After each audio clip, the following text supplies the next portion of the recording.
Symbols are powerful. They communicate across cultures and time. They carry meanings that most people tend to overlook. Throughout history, many occult groups, including those associated with satanic and esoteric traditions, use geometry, animals, and numbers as hidden signatures.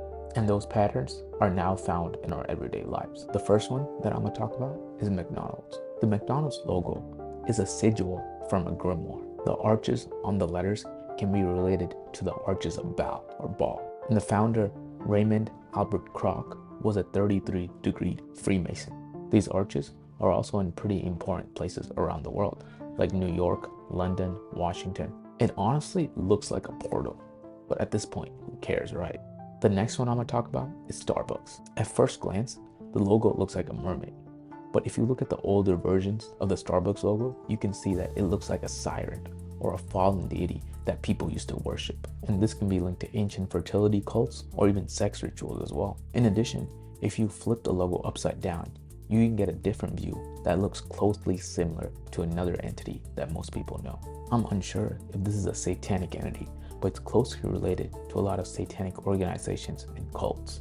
Next is the Apple logo. It looks like someone took a bite out of it, right? And what's the first sin? Adam and Eve eating the forbidden fruit. You can say that it suggests humanity's rebellion, an imagery that can be linked with satanic philosophy. I mean, there's also the first Mac being sold for $666, so I don't think it's really a stretch.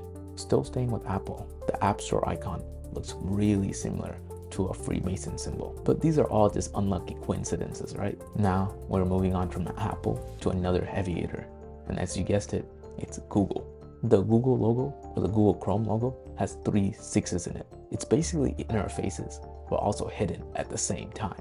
Then the Gmail logo looks really similar to the Masonic aprons the Freemasons wear during rituals and other stuff. And the Google Play logo looks exactly like the sigil of Lucifer. And finally, to finish out the trio, we got Facebook, which has the same logo as the Masonic Tubal Cain symbol. It's crazy. All these big companies, which has everyone's data, have ties to secret societies and occult groups. But that's just a coincidence though, right? We don't have to worry. Now, we're going to talk about some food.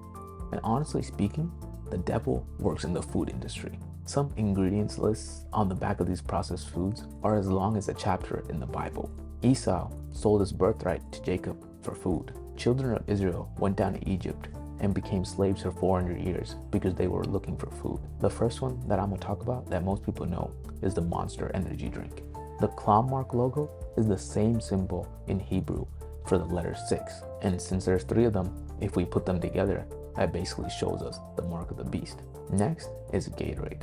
The big G on the Gatorade symbol matches the big G on the Freemason symbol. It can seem like a stretch, but honestly, I don't think so. Then we have Doritos. This one might seem a little far-fetched, but just hear me out on this. Doritos are in triangles, right? More specifically, fire-like triangles, right? And triangles are seen a lot in our society when we look at it from an esoteric point of view. And with rituals, you can't complete them without triangles or fire. And plus, Doritos are bad for you. Moving on from one trash to another, we have Oreos, or otherwise known as satanic cookies. If you look closely at an Oreo, you can see that it has a lot of designs on it. One of which is a Leviathan cross, which is the symbol adopted by the Satanic Church, which is like the mockery to the actual cross. Then we have the X's surrounding it, which represent death. Next, we have the Freemason symbol at the bottom of the Oreo. And finally, the Ouroboros circling around the whole cookie. The little satanic cookie can be seen as a mockery of the Eucharist, which Catholics take during Mass, which represent the body of Christ. And lastly, we got the Kool-Aid Man. Just look at the eyes and nose of the Kool-Aid Man. It looks like 6s, right? And the Kool-Aid Man pose, really similar to this guy right here. But hey, these are all coincidences, right? It's not like they're harvesting our energy or anything, right? Right? Lastly, we're gonna talk about some gang signs. Sorry, some hand signs that have been normalized. The first one that I'm gonna talk about is the devil horns. It doesn't matter if you have the thumb in or the thumb out. If the intention is still here, then the meaning is already there. For deaf people, this is more like sign language for I love you. But for esoteric and occult people, it's more like they love Satan or the sign of Satan. But they should be cool though. I bet most of these celebrities know sign language. I mean, they have to. They're famous. Even this shawty right here, Then we got the peace sign.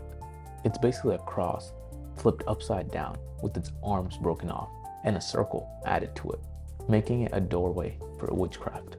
It looks like a raven's claw or a witch's foot, which represents another satanic symbol. And lastly, we got the OK sign. It basically represents a mark of the beast, as I outline here. And famous people are doing it all the time. And now, here's an honorable mention, which is Pride Month, or demon. If you take out the PRI and TH, you get the word demon. They're basically taunting this in front of our faces. Kind of makes sense though. Lucifer fell from heaven because of his pride and ego. All in all, most symbols are neutral. It's people's intentions that cause it to be either positive or negative. But regardless, most of the sigils and symbols that I talked about today are definitely not for us. And to be honest, there really isn't much that we can do to counteract this, but rather be aware and try to avoid it as much as we can. Because you never fully know what their intent is behind all of this, whether it's positive or negative. So stay informed and stay aware.